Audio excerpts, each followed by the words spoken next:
आप देख रहे हैं इंडिया न्यूज। आपके साथ मैं हूं चित्रा त्रिपाठी। पिछले 1 घंटे से वोटिंग छत्तीसगढ़ के दूसरे चरण के लिए लगातार जारी है। बढ़ चढ़कर लोग अपने घरों से बाहर निकल रहे हैं इस मतदान में हिस्सा लेने के लिए। छत्तीसगढ़ में दूसरे चरण में 72 सीटों के लिए वोटिंग की जा रही है। इस चरण में रमन सिंह सरकार के कई बड़े मंत्रियों की किस्मत दांव पर लगी है। राज्य का दूसरा सबसे बड़ा शहर है ये। यहाँ पर बढ़ चढ़कर मतदाता हिस्सा लेने के लिए सुबह सुबह ही अपने घरों से बाहर निकले और आपने एक बुजुर्ग को भी सुना, वो सुबह 5 बजे ही वहां पर पहुंचे हुए हैं ताकि सबसे पहले वो अपने वोट का इस्तेमाल कर सकें, यानी कि वोटिंग कर सकें। चर्चा इसी बात पर हम करेंगे कि रमन सिंह सरकार के लिए कितनी मुश्किलें पैदा करेगा अगर यहां पर वोट का परसेंटेज 75 के आंकड़े को पार कर जाता है, और साथ ही एंटी इनकम्बेंसी भी क्या रमन सरकार को नुकसान पहुंचाएगी, और कांग्रेस पार्टी में ऐसा क्या कुछ है और 10 सालों में कांग्रेस ने ऐसा क्या किया जिसके कारण जनता उन्हें चुने। तमाम हमारे साथ खास मेहमान स्टूडियो में लगातार बने हुए हैं। कांग्रेस पार्टी की ओर से आलोक शर्मा जी मौजूद हैं, वरिष्ठ पत्रकार अनुज गुप्ता भी हमारे साथ बने हुए हैं, बीजेपी से संबित पात्रा और साथ ही स्मिता मिश्रा भी हमारे साथ वरिष्ठ पत्रकार जुड़ी हुई हैं। चर्चा को हम आगे बढ़ाएं उसके पहले आपको बिलासपुर से लेकर चलते हैं 111 किलोमीटर दूर छत्तीसगढ़ की राजधानी रायपुर में। वहां से कमलेश हमारे संवाददाता ने कुछ मतदाताओं से खास बातचीत की है, सुनिए। बढ़ चढ़ के मतदान में हिस्सा लेती हुई महिलाएं भी आपको टीवी स्क्रीन पर दिखाई दी, लेकिन अनुज जी यहां पर आपसे जानना चाहेंगे वो कौन कौन से मुद्दे हैं जिसको ध्यान में रखते हुए जनता इस बार वोटिंग कर रही है वहां? देखिए, दुर्ग सीट पर इस बार बड़ी विचित्र स्थिति है। पिछले बार कांग्रेस के कोषाध्यक्ष मोतीलाल वोरा जी के बेटे अरुण वोरा बहुत कम वोटों से, 1000 से कम वोटों से हार गए थे। इस जिले में पूरे मैदानी छत्तीसगढ़ में साहू वर्सेस कुर्मी, ये जातियों का संघर्ष वहां पर राजनीति, जातियों का समीकरण भी वहां पर देखा गया है, और यही कारण है कि हमने ये भी देखा है कि 74 ऐसी सीटें हैं जहां पर जातिगत समीकरण को ध्यान में रखते हुए उम्मीदवारों को उतारा है मैदान में इन दिग्गज पार्टियों ने। जल जंगल और जमीन की लड़ाई शुरू से ही जारी रही है छत्तीसगढ़ में। चर्चा को आगे बढ़ाएं उसके पहले एक छोटा सा ब्रेक, होंगी फौरन हाजिर, आप कहीं मत जाएगा।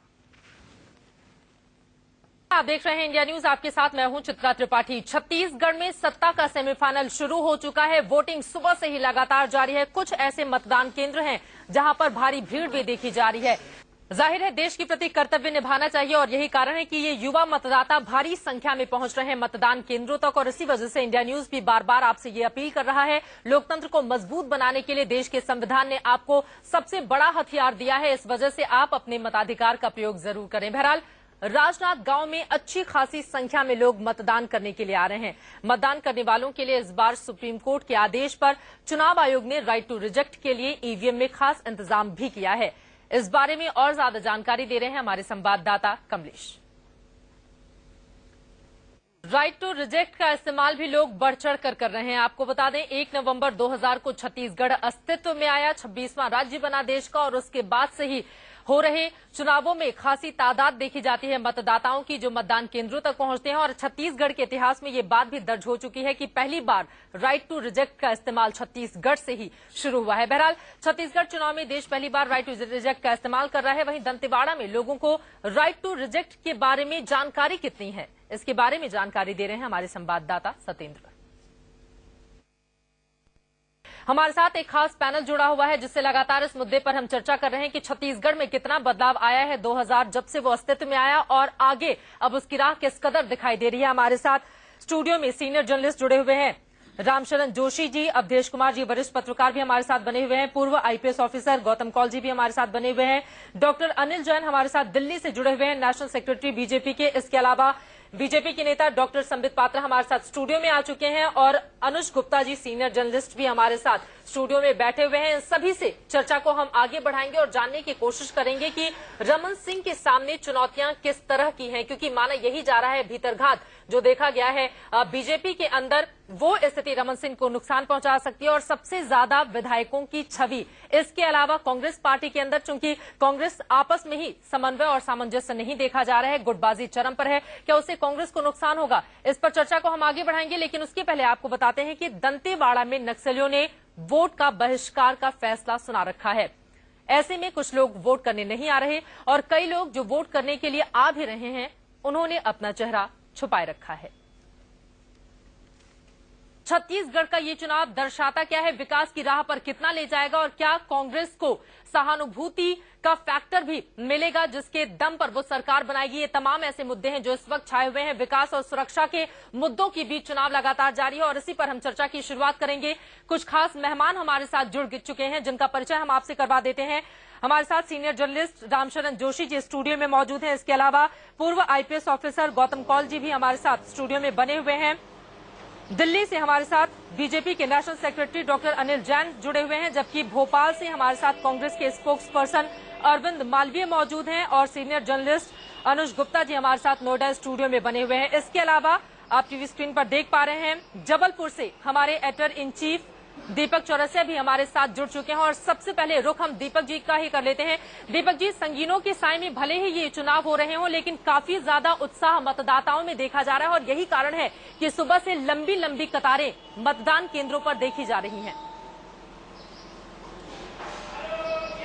जी हाँ, लोकतंत्र के लिए बहुत बड़ी बात है चित्रा, लेकिन उससे बड़ी बात भारतीय जनता पार्टी के लिए है क्योंकि इन 18 सीटों में से अगर भारतीय जनता पार्टी एज नहीं बना पाई, क्योंकि 14 में से 12 सीटें उसने बस्तर इलाके से जीती थी, नक्सल प्रभावित इलाकों से पिछले साल जीती थी। इसीलिए मैं जब रमन सिंह का इंटरव्यू करने गया था तो उनका यही कहना था कि मेरा कंसंट्रेशन, मेरा फोकस पहले दौर के मतदान पर ज्यादा है, 18 में से ज्यादा सीटों को जीतना है। दांव पर 810 उम्मीदवारों की किस्मत है। जगह जगह मतदान शुरू हो चुका है और अलग अलग हिस्सों से हमारे सहयोगी भी हमारे साथ जुड़ चुके हैं और इसके साथ ही स्टूडियो में हमारे साथ दो खास मेहमान, वरिष्ठ पत्रकार रास बिहारी जी और इसके साथ सीनियर जर्नलिस्ट अनुज गुप्ता जी भी जुड़े हुए हैं। इन दोनों से हम बातचीत करें उसके पहले सीधे रुख करेंगे तुगलकाबाद का, जहां से आशीष सिन्हा हमारे संवाददाता जुड़ चुके हैं। आशीष, मतदान शुरू हो चुका है वहां पर भी? जी बिल्कुल चित्रा, मतदान शुरू हो चुका है। जो एग्जाम की तैयारियां थी वो पूरी हो चुकी हैं। आज परीक्षा की घड़ी है। बिल्कुल, हर जगह प्रतिशत बढ़ा है, इसलिए उम्मीद यही की जा रही है कि इस बार भी मत प्रतिशत बढ़ेगा। सीधे रुख करेंगे विनोद लांबा का। विनोद, वहां पर मतदान को लेकर कितना उत्साह दिखाई दे रहा है? चित्रा, देखिए काफी उत्साह है, कुछ लोगों ने आना शुरू कर दिया है। हमने 80 साल के बुजुर्ग भी मिले। ये फर्स्ट टाइम वोटर हैं। क्या आपका नाम है और मुझे लगता है कि आप फर्स्ट टाइम वोट करने वाली हैं? Yeah, actually this will be my first time I'm giving for the vote. Harvinder Singh Lovely की प्रतिष्ठा यहाँ पर दांव पर लगी हुई है। 1998 से ही लगातार यहाँ से विधायक चुने जा रहे हैं। सीधे रुख करेंगे मंगोलपुरी का। नेहा केसरी जुड़ी हुई है। नेहा, वहां पर मतदान को लेकर हालांकि अभी शुरू ही हुआ है लेकिन उत्साह कितना नजर आ रहा है? बिल्कुल चित्रा, अभी थोड़ी देर पहले नेहा, आप अपनी बात पूरी कीजिए। उसके पहले हम दिखा रहे हैं मनीष सिसोदिया जो चुनावी मैदान में अपनी किस्मत आजमा रहे हैं।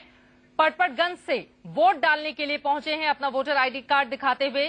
मनीष सिसोदिया आपको नजर आ रहे हैं। आम आदमी पार्टी के प्रत्याशी जीत के दावे कर रहे थे और काफी ज्यादा उत्साहित, चेहरे पर मुस्कान लिए ये दिखाने की कोशिश कि इस बार आम आदमी पार्टी ही सरकार में आने जा रही है। और उन्होंने सर्वे तो कुछ ज्यादा ही दिखा दिया था करके, जिसमें 47 से 50 सीटें आम आदमी को मिलती हुई। लेकिन यहां पर आप देख पा रहे हैं आम आदमी पार्टी के कार्यकर्ताओं के साथ मनीष सिसोदिया जो कि पटपटगंज से उम्मीदवार हैं, वो जा रहे हैं वोट डालने के लिए। मंगोलपुरी चलते हैं। नेहा हमारे साथ जुड़ी हुई है। नेहा, आप अपनी बात पूरी कीजिए, बीच में आपको रोकना पड़ा था।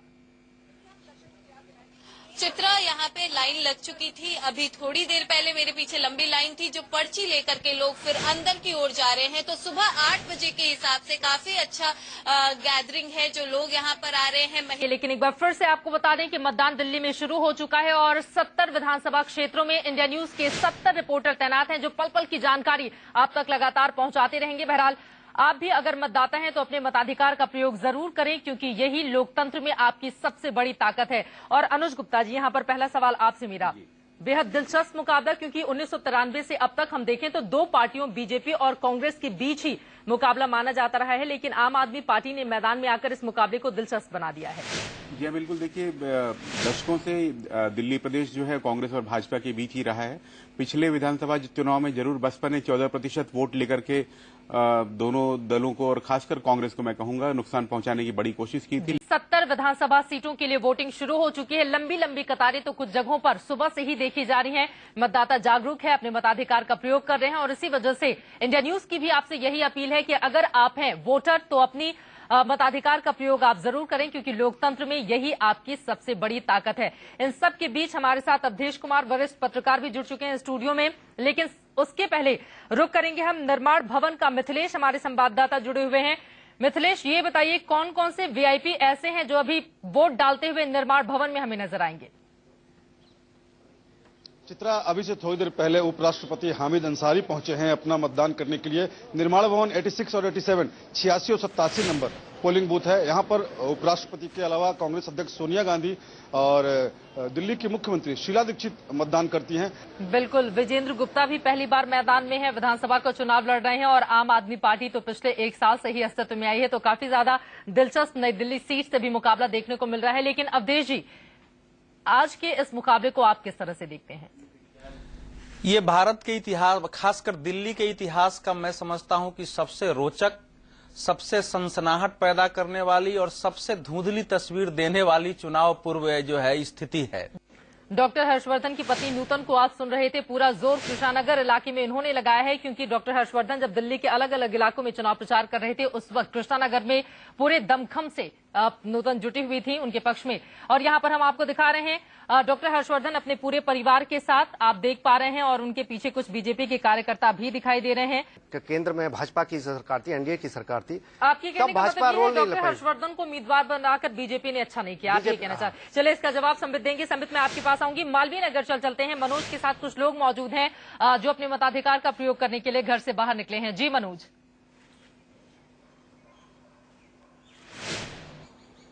सुबह 8 बजे से ही मतदान लगातार जारी है। अब हम आपको दिखाने जा रहे हैं तस्वीरें। अशोक गहलोत पहुंचे हुए हैं अपने मताधिकार का प्रयोग करने के लिए पूरे परिवार के साथ। इनके भी चेहरे पर स्माइल है और ये दिखाने की कोशिश की कांग्रेस सरकार बना रही है राजस्थान में। आपको बता दें कि अशोक गहलोत जो 5 बार सांसद रह चुके हैं, इसके अलावा अगर सरदारपुरा जिस सीट से वो मैदान में है 3 बार लगातार वहां से जीतते हुए चले आ रहे हैं। राजस्थान में 199 सीटों के लिए वोटिंग जारी है, लेकिन नाथद्वारा सीट पर 1 वोट से 62,000 से अधिक वोट लेने के बावजूद 1 वोट से हार गए थे और सीएम की गद्दी उनके हाथ से निकल गई थी। हालांकि उसके 1 साल के बाद हमने देखा 1,35,000 वोट से उसकी लोकसभा में वो चुनकर गए थे। हालांकि उस समय तक अशोक गहलोत की सरकार बन चुकी थी, लेकिन इस बार कांग्रेस पार्टी अगर आती है, राजीव जी, तो तस्वीर साफ है। अशोक गहलोत के चेहरे पर ही आप लोगों ने चुनाव लड़ा है और सीएम वही बनेंगे, वही रहेंगे। ऑब्वियसली आपसे एक आग्रह करूंगा, इसमें अगर मत लगाइए राजस्थान के मामले में जी, क्योंकि राजस्थान में हम लोग 100 सीटों से ऊपर आएंगे बिल्कुल, और हमारा पूर्ण बहुमत होगा। हम लोग ये मानते हैं कि चलो गांव की ओर, चलो गांव की ओर का मतलब ये है हम लोगों का कि हम लोग 60 सालों से चलो गांव की ओर ही आप लोग कर रहे हैं और हालात वहां के सुधरे नहीं है। राजस्थान में सबसे ज्यादा तो कांग्रेस पार्टी ने शासन किया है, वहां पर इतनी ज्यादा दिक्कत है कि अगर फहरिस्त तैयार कर दी जाए तो लंबी सूची हो जाएगी। रेणु जी, आपको जोड़ना चाहिए। मेरा मानना ये है कि जो राजीव सिंह ने कहा, लॉ ग्रेजुएट और अर्थशास्त्र से एमए किया है अशोक गहलोत ने। सादगी के लिए जाने जाते हैं, कड़क चाय उन्हें पसंद है, लेकिन सवाल बड़ा ये उठ रहा है कि क्या सादगी उन्हें वोट दिला पाएगी इस बार, क्योंकि 2 बार यानी कि 10 सालों तक राजस्थान पर राज वो कर चुके हैं, लेकिन जैसी अपेक्षा थी राजस्थान की जनता की उस पर वो खरे नहीं उतरे हैं। यहीं से चर्चा को हम आगे बढ़ाएंगे। फिलहाल एक छोटा सा ब्रेक, होंगे फौरन हाजिर, आप कहीं में जाएगा। 8 बजे यानी कि सुबह से ही मतदान जारी है राजस्थान के 199 सीटों पर। हमारे साथ तमाम खास मेहमान स्टूडियो में बने हुए हैं और हमारे एडिटर इन चीफ दीपक चौरसिया भी हमारे साथ जुड़े हुए हैं। दीपक जी, आपसे मेरे ये सवाल है, चूंकि वसुंधरा राजे पर ही ब्रेक से पहले चर्चा हो रही थी, तकरीबन आधा दर्जन महारानियों को इस बार उन्होंने मैदान में उतारा है और उनमें से एक दिया कुमारी तो ऐसी हैं जिन्होंने सितंबर में ही ज्वाइन किया है बीजेपी को। इससे क्या दर्शाने की कोशिश वसुंधरा राजे सिंधिया की ओर से?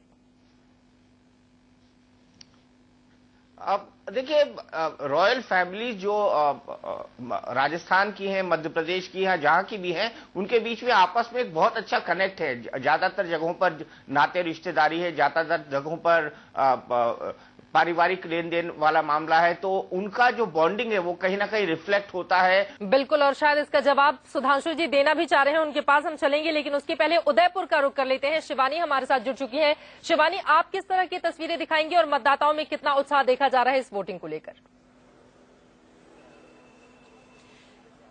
देखिए, हम इस समय उदयपुर में मौजूद हैं। मैं अपने कैमरा पर्सन से गुजारिश करूंगी वो थोड़ा सा यहाँ का नजारा दिखाएं। बूथ पे सुबह से ही लोग मौजूद हैं, यहाँ पे आ रहे हैं। वोटिंग काफी बड़ी तादाद में की जा रही है। राजस्थान के रण में आखिर राजनीति का ऊंट किस करवट बैठेगा, सबसे बड़ा सवाल यही उठ रहा है। लेकिन दीपक जी, आपसे मेरा ये सवाल है पिछले विधानसभा चुनाव में 42 दलों में से 23 इस बार चुनावी मैदान में ही नहीं है, जबकि छोटे बड़े दलों को मिलाकर कुल 54 दल चुनावी जंग में आए हैं, जिनमें से 35 नए हैं और किरोड़ी लाल मीणा तो दोनों ही बड़ी पार्टियों के लिए मुश्किलें खड़ी कर रहे हैं। ये छोटे दल कितना नुकसान पहुंचाते हैं दोनों ही बड़ी पार्टियों को? राजस्थान में मुझे नहीं लगता बीएसपी एक फैक्टर थी 2008 के इलेक्शन में, इसके अलावा कोई इतना बड़ा फैक्टर है। हाँ, मीणा साहब जरूर एक चुनौती बनकर उभरे हैं, क्योंकि कुछ पॉकेट्स में उनका प्रभाव है और वो ये चाहते हैं कि वहां पर एक तीसरी फोर्स बने। बिल्कुल जी। और देखो ये ध्यान रखो कि जो 36 दल थे ना, उनको कुल मिला के 4.2% वोट आए थे, इसलिए वो ज्यादा फैक्टर नहीं है। और राजस्थान लेकिन मीणा साहब को बड़ा नुकसान पहुंचा सकते हैं ना। एक चीज मैं जोड़ देती हूँ, इसलिए इसको क्योंकि दोनों ही दलों के जितने भी बागी हैं उन सबको वो भी बात अपनी कर रहा हूँ, मैं ले आ रहा हूँ। जी, 3-4 चीजें राजस्थान के बारे में हमेशा समझो। मैं जब रात गणना कर रहा था, देखो इस समय 98 से लेके ये सही नहीं है जरा चित्रा जी, जो बात कही जा रही है बिल्कुल सही नहीं है। मैं आती हूँ सुधांशु जी जरा देखो, 1998 से 2008 तक राजस्थान में मुकाबला करा होता गया है और जीत के अंतर घटते गए हैं। तो बागी भी इसमें भूमिका निभा रहे हैं, क्योंकि 2,000, 2,500 अगर 12-15 लोगों ने मत काट लिया तो राजस्थान के चुनाव का पूरा गणित बदल जाएगा। लेकिन सुधांशु मित्तल जी, सवाल बड़ा ये है, 2008 के अगर एक दिलचस्प आंकड़े की मैं बात करूं, 58 सीटें बीजेपी से कांग्रेस पार्टी ने छीनी थी, जबकि 20 बरकरार रखी थी। इस बार भी वही हालात है, बागियों ने आपकी मुश्किलें बढ़ाई हुई हैं, निपटेंगे कैसे आप लोग?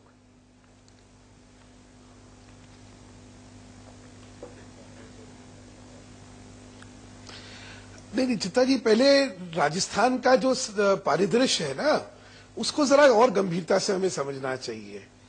ये जो कहा जा रहा है ना कि ये दो दलों के बीच का रहता है, ये सत्यता नहीं है। अगर आप इससे पहले भाजपा का राज देखें 2003 से पहले का, तो हम लोग कभी भी 100 का आंकड़ा नहीं पार करे थे। लेकिन यही सवाल तो आपके भी ऊपर उठे थे ना। 2003 में कहा आप लोग 120 सीटों पर थे, 1998 में 33 सीटों से 120 सीटें, और उसके बाद 76 सीटों में 2008 पर रह गए। दीपक जी को जोड़ना चाह रहे हैं। दीपक जी। चित्रा जी, चित्रा मैं सुधांशु जी से एक सवाल पूछना चाहता हूं। ठीक है, अशोक गहलोत के टाइम में कुशासन था, लेकिन वसुंधरा राजे के टाइम पे किसका शासन था? ललित मोदी और सुनील अरोड़ा को। मानेंगे इस बात को? जी दीपक जी, जिस राजनीतिक व्यक्ति को जन समर्थन नहीं मिलता उसके लिए दौरे करना आसान नहीं है। लेकिन सुधांशु मित्तल जी, आपने कहा कि 5 महीनों में पूरे राजस्थान का दौरा उन्होंने कर लिया। सवाल तो यही है ना कि बाकी समय उन्होंने राजस्थान के लिए क्या किया है? राजीव जी को जोड़ना चाह रहे हैं कांग्रेस पार्टी की ओर से।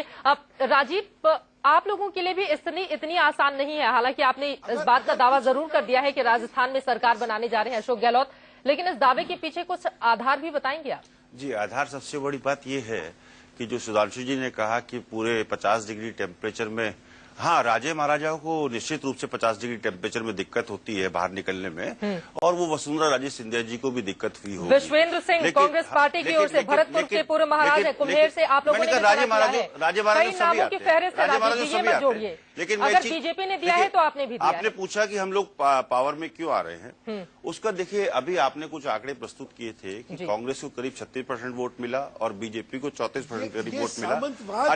अन्य में बीएसपी और अन्य को जोड़कर करीब 31% वोट मिला।